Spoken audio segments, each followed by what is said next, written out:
ലോക്സഭാ തെരഞ്ഞെടുപ്പുമായി ബന്ധപ്പെട്ട് തനിക്കെതിരെ വർഗീയ സന്ദേശം പ്രചരിപ്പിച്ച സംഭവത്തിന് പിന്നിൽ യു.ഡി.എഫ് പ്രവർത്തകർ തന്നെയെന്ന് വിശ്വസിക്കുന്നതായി വടകരയിലെ എൽ.ഡി.എഫ് സ്ഥാനാർത്ഥി കെ ശൈലജ. വടകരയിൽ മാധ്യമങ്ങളോട് സംസാരിക്കുകയായിരുന്നു ശൈലജ. കാഫിറായ കെ ശൈലജയ്ക്ക് വോട്ട് ചെയ്യരുത് എന്ന ഓഡിയോ സന്ദേശവും സമൂഹമാധ്യമ പോസ്റ്റുകളുമായിരുന്നു കഴിഞ്ഞ ദിവസം പുറത്തുവന്നത്. ഈ വിഷയത്തിൽ തനിക്ക് പങ്കില്ല എന്ന് പറഞ്ഞുകൊണ്ട് ഷാഫി പറമ്പിൽ രംഗത്തെത്തിയിരുന്നു. ഇപ്പോൾ ഷാഫിയുടെ വാക്കുകളെല്ലാം തന്നെ എതിർത്തുകൊണ്ട് ശൈലജ ടീച്ചർ തന്നെ രംഗത്തെത്തിയിരിക്കുകയാണ്. ഷാഫി പറമ്പിലിനും യു.ഡി.എഫിനുമെതിരെ ശക്തമായ മറുപടിയുമായാണ് കെ ശൈലജ രംഗത്തെത്തിയിരിക്കുന്നത്.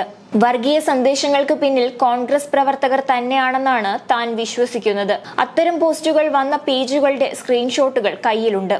വിശദമായ പരിശോധനയിൽ അവ യു.ഡി.എഫ് പ്രവർത്തകരുടെ പേജുകളാണെന്നാണ് മനസ്സിലാക്കാൻ സാധിക്കുന്നത്. ആ സന്ദേശങ്ങൾ വ്യാജമാണെന്നാണ് ഷാഫി പത്രസമ്മേളനത്തിൽ പറഞ്ഞത്. അങ്ങനെയെങ്കിൽ ഷാഫി തന്നെ അത് തെളിയിക്കട്ടെ എന്നാണ് ശൈലജയുടെ മറുപടി. തനിക്ക് കിട്ടിയ വിവരങ്ങൾ വെച്ച് ആ സന്ദേശം വ്യാജമല്ല എന്നാണ് മനസ്സിലാക്കുന്നതെന്നും ഇതിനു മുൻപും സമാനമായ അനുഭവങ്ങൾ ഉണ്ടായിട്ടുണ്ടെന്നും മാതൃഭൂമി ഓൺലൈനിന്റെ ഔദ്യോഗിക പേജ് വരെ കോൺഗ്രസ് പ്രവർത്തകർ വ്യാജമായി ഉണ്ടാക്കിയില്ലേ എന്നും ശൈലജ ചോദിക്കുന്നു. അതിന്റെയെല്ലാം പിന്തുടർച്ചയായിട്ടാണ് ഈ വർഗീയ സന്ദേശം വന്നിട്ടുള്ളത്. അവർ എന്തോ പ്രതീക്ഷിച്ചിട്ടുണ്ടെന്ന് തോന്നുന്നു. വോട്ടെടുപ്പിന്റെ തലേ ദിവസം തന്നെ ഇത്തരമൊരു സന്ദേശം പ്രചരിപ്പിച്ചതിലൂടെ അങ്ങനെയാണ് മനസ്സിലാക്കുന്നതെന്നും ശൈലജ പറഞ്ഞു. ഇത്രയും തരംതാണ ഒരു സന്ദേശം പ്രചരിപ്പിച്ചു എന്നത് ദൗർഭാഗ്യകരമാണ്. അത് വ്യാജമാണെന്ന് തെളിയിച്ചാൽ യു.ഡി.എഫിന് തന്നെയാണ് നല്ലതെന്നും സൈബർ കേസ് ആയതുകൊണ്ട് തന്നെ അന്വേഷിച്ച് പ്രതിയെ കണ്ടെത്താൻ സമയമെടുക്കുമെന്നും സംഭവം വ്യാജമാണെന്ന് ബോധ്യപ്പെട്ടിട്ടും താൻ ആരോപണം തള്ളിക്കളഞ്ഞില്ല എന്നാണ് ഷാഫി പത്രസമ്മേളനത്തിൽ പറഞ്ഞത്. അത് തെറ്റാണ്, കാരണം സംഭവം വ്യാജമാണെന്ന് തനിക്ക് ബോധ്യപ്പെട്ടിട്ടില്ല എന്നും ശൈലജ വ്യക്തമാക്കി. ഞാൻ അങ്ങനെ വിശ്വസിക്കുന്നതാണല്ലോ ഇന്നലെ പറഞ്ഞു. കാരണം എനിക്ക് കിട്ടിയ പേജ്, അതിൻ്റെ സ്ക്രീൻഷോട്ട് ഉണ്ട്. അത് വെച്ചിട്ട് ഇപ്പം മനസ്സിലാവുന്നത് അവരുടെ പ്രവർത്തകരുടെ പേജിൽ നിന്നാണ് അത് വന്നിട്ടുള്ളതെന്ന്. അത് ഫേക്കാണെന്ന് ഷാഫി പറയുന്നത് കേട്ടു. ഫേക്കാണെങ്കിൽ അദ്ദേഹം അത് തെളിയിക്കട്ടെ. ഫേക്കാണെങ്കിൽ നമുക്കൊന്നും പറയാൻ പറ്റില്ല. പക്ഷേ എനിക്ക് കിട്ടിയിട്ടുള്ള അറിവ് വെച്ചും കണ്ടത് വെച്ചും ഫേക്ക് അല്ല എന്നാണ് എനിക്ക് തോന്നിയിട്ടുള്ളത്. അതിന് ഫേക്കാണോ എന്ന് പരിശോധിച്ചിട്ട് പറയട്ടെ. ഫേക്കാണെങ്കിൽ നമുക്ക് വിരോധമില്ല. ആരോ ഫേക്ക് പേജ് ഉണ്ടാകും. പക്ഷേ അവരുടെ ഒറിജിനൽ അവരുടെ പ്രവർത്തകരുടെ പേജിൽ നിന്നാണ് അത് പോയിട്ടുള്ളത്. ഇല്ല, എനിക്ക് ബോധ്യപ്പെട്ടിട്ടില്ല. കാരണം ഇന്നലെയാണ് അത്ര. അതിനു മുമ്പേ ഉള്ള പലതും എൻ്റെ അനുഭവത്തിലുണ്ടല്ലോ. അതുകൊണ്ടാണ് ഞാൻ പറഞ്ഞത്. ഇപ്പം ഞാൻ എപ്പോഴും പറയുന്ന മാതൃഭൂമി ഇവിടെ ഉണ്ടല്ലോ, ഓൺലൈൻ പേജ് കൃത്രിമമായി സൃഷ്ടിച്ചിട്ടില്ല. അത് ഫേക്കാണ്, കൃത്രിമമായി സൃഷ്ടിച്ചതല്ലേ. എന്നിട്ട് അത് മാതൃഭൂമി നിശ്ചയിച്ചല്ലോ. അങ്ങനെയുള്ള എന്തെല്ലാം അനുഭവങ്ങൾ. അപ്പോൾ അതിൻ്റെ എല്ലാം പിന്തുടർച്ചയായിട്ടാണ് ലാസ്റ്റ് ഇത് വന്നത്. കാരണം വോട്ടിൻ്റെ തൊട്ടടുത്ത തലേന്നാൾ അങ്ങനെയൊന്ന് വരുമ്പം അവരെന്തോ പ്രതീക്ഷിച്ചിട്ടുണ്ട് എന്ന തോന്നലാണ് എനിക്കുണ്ടായിട്ടുള്ളത്. അതുകൊണ്ട് ഞാൻ പറഞ്ഞു, അത്ര പോലും തരം താഴ്ന്നിട്ടൊരു പേജ് വന്നു എന്നുള്ളതൊരു പോസ്റ്റ് വന്നു എന്നുള്ളതാണ് ഞാൻ പറഞ്ഞത്. ഇനി അത് ഫേക്കാണെന്ന് അവർ തെളിയിച്ചാൽ അവർക്ക് രക്ഷപ്പെടാമല്ലോ. അവരങ്ങനെ പറഞ്ഞിട്ടില്ല. പേരിലാണോ ഈ വ്യാജ പോസ്റ്റർ വന്നത്? അയാൾ പരാതി കൊടുത്തിട്ടുണ്ട്. മറ്റൊന്ന് ടീച്ചർ കൂടി കേസ് ഇതിൽ എൽ.ഡി.എഫ് കൂടി ഇതിൽ പരാതി കൊടുത്തിട്ടുണ്ട്. എന്തുകൊണ്ടാണ് പോലീസ് കേസെടുക്കാത്തത്? മറ്റെല്ലാത്തിലും ഇപ്പോൾ ഇന്നലെയല്ലേ വന്നത്, ആവുന്നല്ലേ ഉള്ളൂ. സാധാരണ ഈ സൈബർ കേസിലെല്ലാം പരാതി വന്നാൽ പിറ്റേന്ന് പോയി പിടിക്കാൻ പറ്റുമോ? അതിൻ്റെ ഒരു അന്വേഷണം നടത്തണ്ടേ? അന്വേഷിക്കുന്നുണ്ടാവാം.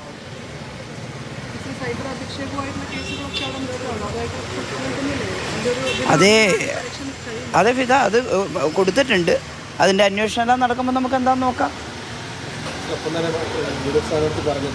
അതേസമയം ഷാഫി പറമ്പിൽ ഈ വിഷയവുമായി യാതൊരു പങ്കുമില്ല എന്ന് മാധ്യമങ്ങൾക്ക് മുമ്പിൽ വ്യക്തമാക്കിയതിന് പിന്നാലെയായിരുന്നു ശൈലജ ടീച്ചറുടെ മറുപടി.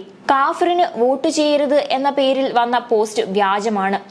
കാഫിർ എന്ന് വിളിച്ചുള്ള വോട്ട് വേണ്ടെന്ന് അദ്ദേഹം പറഞ്ഞു. വ്യാജമായി സൃഷ്ടിച്ച സ്ക്രീൻഷോട്ട് ഉപയോഗിച്ചാണ് തനിക്കെതിരെ പ്രചാരണവേല ആരംഭിച്ചത്. കാഫിർ എന്ന് വിളിച്ചുള്ള വോട്ട് വേണ്ടെന്നും അദ്ദേഹം പറഞ്ഞു. എതിർ സ്ഥാനാർത്ഥിയായ ശൈലജയുടെ പല കമന്റുകളും തരം താഴ്ന്നതാണെന്ന് ഷാഫി പറമ്പിൽ കുറ്റപ്പെടുത്തുകയും ചെയ്തു. വ്യാജമായി സൃഷ്ടിച്ച മെസ്സേജാണെന്ന് കൃത്യമായി മാധ്യമങ്ങൾക്ക് മുൻപാകെ ബോധ്യപ്പെടുത്തിയിട്ടും ചോദിക്കുകയാണ്, താൻ കാഫിർ എന്ന് വിളിച്ചതിനെ എന്തുകൊണ്ട് തള്ളി പറയുന്നില്ലെന്ന്. കാഫിർ എന്ന് പറഞ്ഞുകൊണ്ടിരിക്കാൻ പാർട്ടി തീരുമാനിച്ചിട്ടുണ്ട്. അല്ലെങ്കിൽ വ്യാജ നിർമ്മിതികൾ എതിർ സ്ഥാനാർത്ഥിക്ക് തിരിച്ചറിയാൻ കഴിയുന്നില്ലെന്ന് ഷാഫി ആരോപിച്ചു. ഫേക്കായ ഒന്നിന് താൻ എന്തിനു മറുപടി പറയണമെന്നാണ് ഷാഫിയുടെ ചോദ്യം. എതിർ സ്ഥാനാർത്ഥിയുടെ ഇത്തരം പ്രസ്താവനകൾ ബോധപൂർവമാണോ എന്ന് സംശയിക്കേണ്ടിയിരിക്കുന്നു. കാരണം ഈ പോസ്റ്റിൽ പെട്ടവരിൽ പലരും കാര്യം ബോധ്യപ്പെട്ടപ്പോൾ ഡിലീറ്റ് ചെയ്തു. ഇതിൽ നിന്നും വസ്തുതകൾ ജനങ്ങൾക്ക് ബോധ്യപ്പെട്ടുവെന്ന് മനസ്സിലാക്കാം. എന്നാൽ അപ്പോഴും എതിർ സ്ഥാനാർത്ഥി ചോദ്യങ്ങൾ ആവർത്തിക്കുകയാണ്. തിരഞ്ഞെടുപ്പിൽ കൃത്യമായ രാഷ്ട്രീയമാണ് പറയേണ്ടത്. വർഗീയതയുടെ പട്ടം ചാർത്തി കിട്ടുന്നത് രസകരമായ അനുഭവമല്ല. തന്റെ വാക്കിലോ പ്രവൃത്തിയിലോ തനിക്കൊരു മതത്തിന്റെ പ്ലസ് വേണമെന്ന് ആവശ്യപ്പെട്ടിട്ടുണ്ടോ എന്നും ഷാഫി വാർത്താ സമ്മേളനത്തിൽ ചോദിച്ചു. ഇതിനിടെ വടകരയിൽ പോളിംഗ് നടത്തിപ്പിൽ വീഴ്ചയുണ്ടായതായും ഷാഫി പറമ്പിൽ ആരോപിച്ചു. ഈ വിഷയത്തിൽ ഇലക്ഷൻ കമ്മീഷന് പരാതി നൽകിയതായും അദ്ദേഹം പറഞ്ഞു. മാത്രമല്ല, വടകരയിൽ UDF വിജയിക്കുമെന്നുറപ്പായ സാഹചര്യത്തിലാണ് ഇത്തരം വ്യാജ പ്രചാരണ വേലകൾ ആരംഭിച്ചതെന്നും ഷാഫി കുറ്റപ്പെടുത്തി. എന്നെ സത്യം പറഞ്ഞ അത്ഭുതപ്പെടുത്തുന്ന തരത്തിലാണ് ചില കാര്യങ്ങളിൽ ബഹുമാനപ്പെട്ട എതിർ സ്ഥാനാർത്ഥി തരം താഴ്ന്ന നിലയിലുള്ള കമൻറ്റുകൾ പറയുന്നത്. ഞാൻ ആ ഇൻ്റർവ്യൂവിൻ്റെ ഒരു അംശം ഞാനും കണ്ടിരുന്നു. ഇത് ഇവിടെ കൂടിയിരിക്കുന്ന മുഴുവൻ ആളുകളുടെ മുന്നിലാണ് ഞാൻ ഇന്നലെ ഈ വിഷയത്തെ സംബന്ധിച്ച് സംസാരിക്കുന്നത്. ഞാൻ അതിൻ്റെ സ്ക്രീൻഷോട്ട് നിങ്ങളെ കാണിച്ചിട്ട് ഇവിടെ നിങ്ങൾ ഉൾപ്പെടെയുള്ള ആളുകൾക്ക് അറിയാം അതൊരു വ്യാജമായ നിർമ്മിതിയാണെന്നുള്ളത്. അത്തരമൊരു ഗ്രൂപ്പോ അത്തരമൊരു മെസ്സേജോ ഇല്ല എന്നുള്ളതും അത് തെരഞ്ഞെടുപ്പിൻ്റെ അവസാന മണിക്കൂറുകളിൽ വ്യക്തിപരമായി എന്നെ പിൻ പോയിന്റ് ചെയ്ത് അറ്റാക്ക് ചെയ്യാൻ വേണ്ടി സൃഷ്ടിക്കപ്പെട്ടതാണെന്നുള്ളത് ആ കുട്ടി, പറയപ്പെടുന്ന കുട്ടി ഉൾപ്പെടെ വന്ന് അതിൻ്റെ മുഴുവൻ തെളിവുകളും വന്ന് ഇവിടെ പത്രസമ്മേളനം നടത്തി. ഞാൻ ഇന്നലെ അങ്ങനെ പറഞ്ഞു. ഈ പോസ്റ്റിട്ട പലരും അത് മുക്കിക്കൊണ്ട് ഓടി. അതിൽ ഒരു പോസ്റ്റ് മുക്കാത്ത പ്രമുഖരായ ആളുകളെ സംബന്ധിച്ച് ഞാനിവിടെ പറഞ്ഞിട്ട് ഈ ധ്രുവീകരണത്തിന് ശ്രമിക്കരുതെന്നും ആ ധ്രുവീകരണം നടന്നിട്ടില്ല, അത് വടകരയിലെ ജനങ്ങൾ അതിന് നിന്നു കൊടുക്കുന്നവരല്ല എന്നുള്ളതും കൃത്യമായി ഞാൻ മാധ്യമങ്ങളുടെ മുമ്പാകെ പരസ്യമായി പറഞ്ഞിട്ടും പിന്നെയും കാഫിർ എന്ന് വിളിച്ചു. അതിൽ ഞാൻ മൗനം പാലിച്ചു.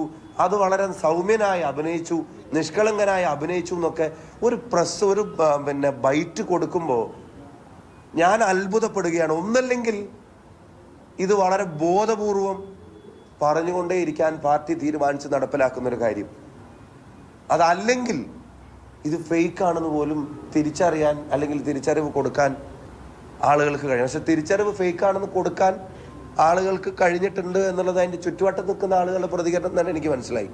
ഈ പോസ്റ്റ് ഇട്ട് അത് ഡിലീറ്റ് ചെയ്ത ആളുകളെ ഇതെന്ന് തന്നെ എനിക്ക് മനസ്സിലായി.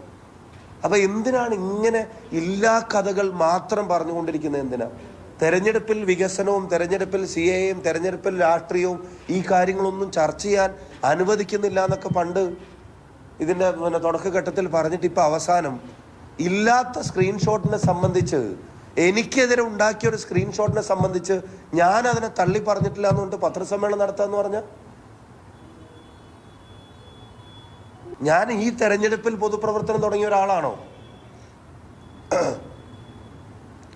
ഞാൻ എവിടെയാണ് എൻ്റെ പൊതുജീവിതത്തിൽ,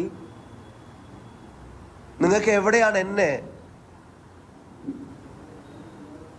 ഒരു വർഗീയതയോട് ചേർന്ന് നടക്കുന്ന ഒരാളായി അനുഭവപ്പെട്ടിട്ടുള്ളത്? കേരളീയ പൊതുസമൂഹത്തിന് എവിടെയാണ് അനുഭവപ്പെട്ടിട്ടുള്ളത്? ഈ തെരഞ്ഞെടുപ്പുമായി ബന്ധപ്പെട്ട് എന്ത് പ്രചരണങ്ങളിലാണ് ഞാൻ തന്ന, ഏത് ഇന്റർവ്യൂകളിലാണ്, എൻ്റെ ഏത് പ്രസംഗങ്ങളിലാണ്, എൻ്റെ ഏത് നവമാധ്യമ പോസ്റ്റുകളിലാണ് എനിക്കൊരു മതത്തിന്റെ പ്ലസ് വേണം എന്ന് ഞാൻ ആവശ്യപ്പെട്ടിട്ടുള്ളത്? M5 news, Thiruvananthapuram.